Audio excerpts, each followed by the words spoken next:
如果不是亲眼所见，训犬师死都不敢相信，在这个世界上竟然有主人会把2只大型犬死死拴在同一根绳子上。它们就像一对被迫缝合的连体婴，只要一只往前冲，另一只就会被勒得翻白眼。在无数个日夜里，它们被缠绕的绳索逼到窒息的边缘，但这堪比满清10大酷刑的操作，在男主人嘴里却成了一句轻飘飘的“我只是想让它好”。这完全不是宠爱，而是一场精神虐待。最后就连江训都看不下去了。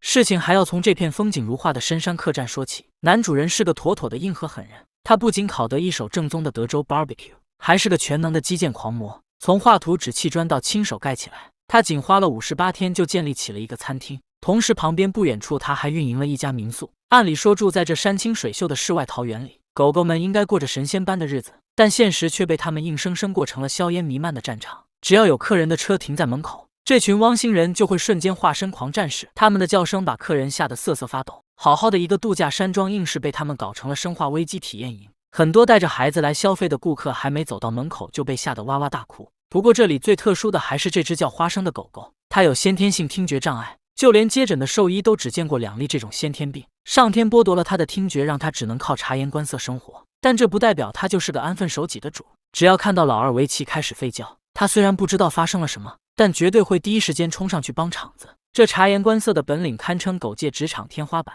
江训称老二的姿态明显是有攻击意图的，但是老三更多的是好奇心，二者虽然都在叫，却也有些许差别。老二遇到同类一般会右脚抬起，挺直胸脯，进入警戒状态。如果对方躲开，他就会停下；如果对方不躲，那他就会让对方知道花儿为什么那样红。一般来说，没客人时，男主人会把大门用移动围栏围上，这样他们才敢让2只狗在院子里自由活动。最近因为邻居住院，男主人会照顾下他的狗，没想到这直接就捅了马蜂窝，3只狗如仇人见面般分外眼红，而老二却不知抽什么风，突然咬向了老三。下一秒，他推开门栓冲了出去，直奔邻居家的狗。即便男主人极力阻止，但现场仍旧一片混乱。室内的女主人见状，赶紧跑出来帮忙。从男主人猪肝一样的脸色就看得出他刚才有多么紧张了。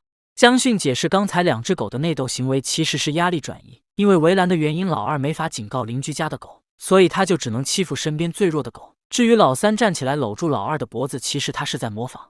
因为餐厅处于马路旁边，平时人来人往，这种情况下散养在院子里的狗难免会戒备心很强，所以老二老三的行为也实属正常。不过要想理清这个黑帮家族的架构，我们就得先认门。家里的大姐大是14岁的混血边牧罗米，她是几只狗的妈妈，而这个6岁的稳重大叔则是老二老三的爸爸。他的母亲是边牧，所以他有一半的边牧血统。但真正让这个家变成绞肉机的还是老大芒果，他是一只非法闯入家里的真导犬和罗米生的孩子，所以他有着一半的真导犬血统。在这个家里，爸爸和妈妈是最让他们省心的狗，但是3个孩子却都不是省油的灯。尤其是芒果，虽然外表看起来憨厚老实，但在那看似无辜的皮囊下却隐藏着一个冷血的金牌杀手。男主人回忆起他的战绩，至今仍觉得头皮发麻。芒果有着极度恐怖的狩猎本能，家里养的鸡他能精准的一口咬断脖子，然后像炫耀战利品一样叼到男主人面前。不仅如此，他还亲手埋葬过一只被芒果虐杀的流浪猫，在他眼里那仿佛不是生命，而是一个让他无聊时解闷的玩具。江训敏锐地指出，边牧的本能就是驱赶，他们会把羊群聚拢，但不会下死口。而芒果体内真导犬的野生血脉显然压倒了边牧的克制，他把放牧直接升级成了狩猎。更可怕的是，这台绞肉机开始把獠牙对准了自家兄弟。老三只是想宣示一下主权，结果直接点燃了火药桶。他专门攻击老三的脖子和脸部，这不仅导致老三一只耳朵立不起来，他的眉骨上方也留下了疤痕。如果当时不是主人拼死拉开芒果，后果不堪设想。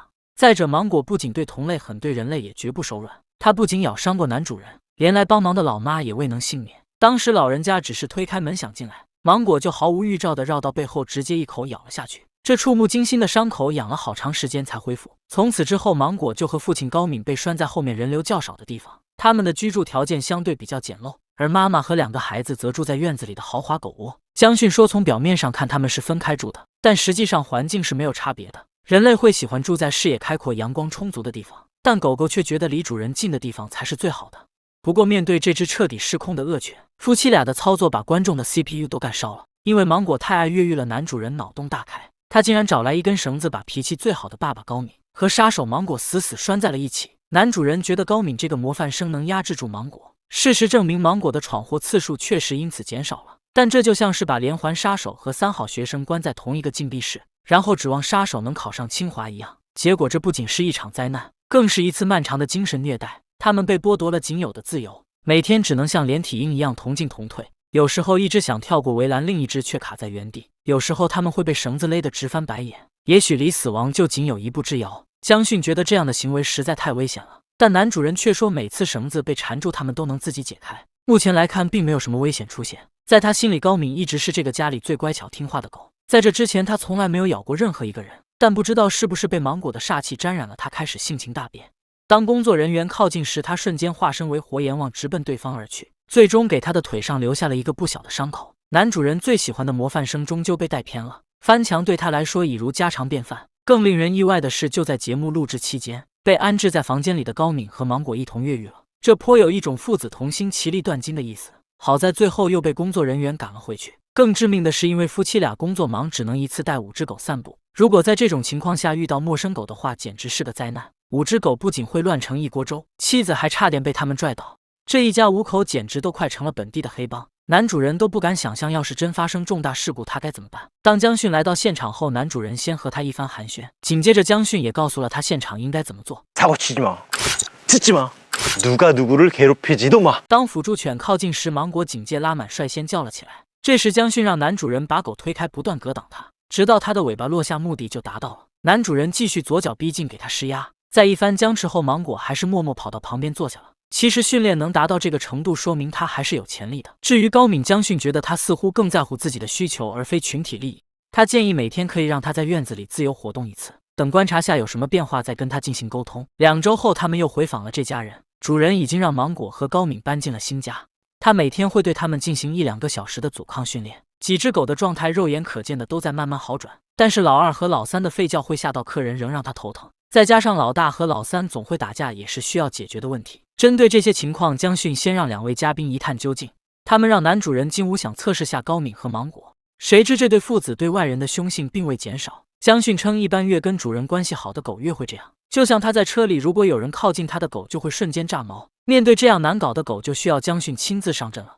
他一进门就发现院子里的围栏太矮了，而且男主人给高敏和芒果安置的狗窝围栏也不高，这对父子俩来说形同虚设。丈夫说，因为冬天的缘故，他买了垫子让5只狗进屋过夜。神奇的是，几只狗相处的都很好。江迅也没想到室内室外的他们竟然天差地别。丈夫说，因为高敏和芒果有夜猫子的习性，凌晨3点才睡，他不得不让父子俩出去睡，就留下母子3狗在屋里。一般来说，只有夫妻俩在时才敢让他们一起住进来，否则不会让他们单独相处的。当江迅问到为什么非要让5只狗凑在一起时，夫妻俩终于绷不住了，曾经的记忆如潮水般涌上心头。原来所有的失控都源于一场无法挽回的遗憾。多年前是罗米和他的孩子卡米一直同他们生活在一起，那时候他们正为了生计拼命打拼，每天早出晚归，所以并没有照顾好卡米。直到有一天客栈的生意异常火爆，他们忙得脚不沾地。也就是在那一天，卡米孤零零地死在了家里，他们连最后一面都没能见上。于是那份沉重的愧疚感化作了困住这对夫妻一生的枷锁。其实心理学上这叫极度的补偿心理。他们把对卡米的亏欠变本加厉地砸在了这5只狗身上，只希望自己能和几只狗一起过上幸福的生活。江迅没想到这背后还有如此令人唏嘘的故事，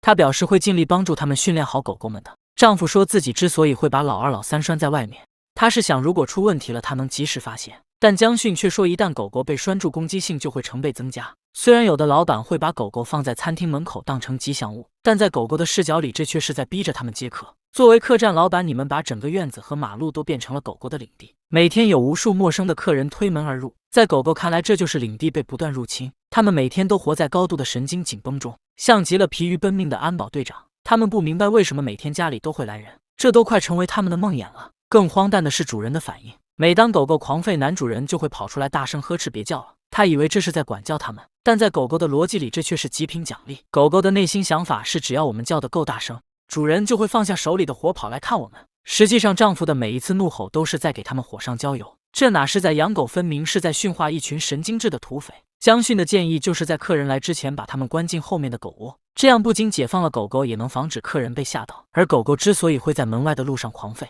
是因为他们经常往返于民宿和餐厅之间，狗狗们已经俨然将这条路当做了自己的地盘，所以不管谁通过这里，必须得经过他们同意才行。而5只狗出门，那派头跟帮派大佬巡视领地没两样，再加上遇到同类时，狗狗们碍于绳子没法上前，所以就会把情绪发泄到旁边的弱小狗身上。如果几只狗关系很好，当然没问题，但关键是和死对头在一起很难和谐相处，所以江训建议夫妻俩每次只遛一只狗就好，等觉得不费力时再逐渐增加数量。再者说，把高敏和芒果拴在一起纯属一步臭棋。虽然男主人想以好带坏改变芒果，但两只狗这样拴着只会增加它们的危险系数。最好的选择就是让它们在狗窝里自由活动，然后再在附近立一个禁止靠近的牌子，这样就能完美化解芒果攻击陌生人的问题了。至于花生听不见声音，也让夫妻俩倍感煎熬。不过江训马上就给出了解决办法，他让男主人把花生带进客厅进行训练。没想到一颗零食直接让他走进了航空箱。男主人之前还有点圣母心发作，觉得把狗关在狭小的笼子里太可怜了，但江训却说每只狗能单独分开住进航空箱才是最幸福的，这样就能陪着主人一起在屋内生活了。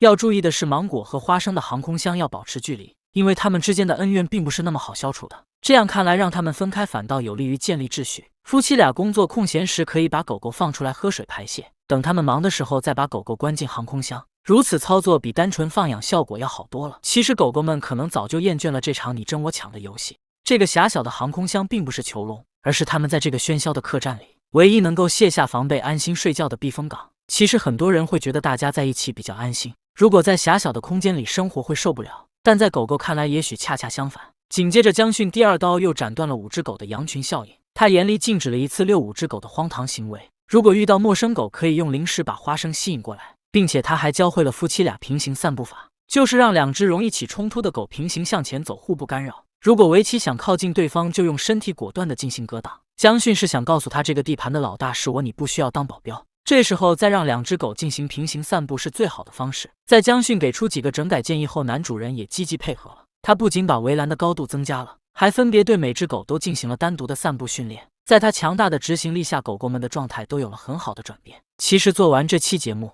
我坐在屏幕前久久无法平静。谁能想到，在这山雾缭绕的避世客栈里，竟然困着几只渴望解脱的灵魂？从外面看好似是狗在叫，但从里面看其实是人在疼。好好的度假山庄硬是被搞成了生化危机体验营，而真正的问题就藏在那根绳子上。男主人把脾气最好的高敏和杀伐果决的芒果拴在了一起，他天真的以为模范生能感化杀手，结果呢，2条狗像连体婴一样同进同退，经常被绳子勒得直翻白眼，离死亡只有1线之隔。这画面太像许多家庭里那令人窒息的爱，把2个完全不合适的人硬拴在一起，指望时间能磨合一切，但结果往往不是磨合，而是磨损。无论是拥有古老狩猎本能，在现代生活里找不到出口的芒果，还是天生失聪，只能靠拼命帮腔来证明自己价值的花生，他们所有的失控其实都在指向同一个源头，主人内心深处的枷锁。当江训问出为什么非要让5只狗硬凑在一起时，那段关于死去狗狗卡米的记忆终于涌了上来。夫妻俩把对卡米的亏欠变本加厉地砸在了这5只狗身上，他们以为只要让狗狗们时刻陪在身边，就能弥补当年的遗憾，但他们不知道，这种强制的在一起对狗狗来说是另一种囚禁。他们不是坏，他们只是不知道，除了这样发疯的守卫领地，还能怎样去迎合主人的期待。所以江训给出的解法看似是个悖论，把每只狗单独关进航空箱，但这不是囚禁，而是给他们一个能安心睡觉的角落。一次只遛1只狗，不是拆散，而是让他们不必再活成互相绑架的羊群。解开高敏和芒果的绳子，不是放弃，而是让模范生不必再背负感化杀手的沉重使命。原来对某些生命来说，爱不是死死绑在一起，而是给彼此留出空间。男主人说5只狗进屋过夜时相处的极好，其实答案很简单，因为进了屋他们就知道这里是家，不用再守门，不用再巡逻，不用再为谁而战。山还是那座山，客栈还是那个客栈，那些曾经趴在栅栏上奸笑的魂灵终于慢慢安静了下来。他们不是被驯服了，而是被看见了。你的生活中是否也有这样一根让你窒息的连体绳呢？评论区聊聊吧，我们下期节目见。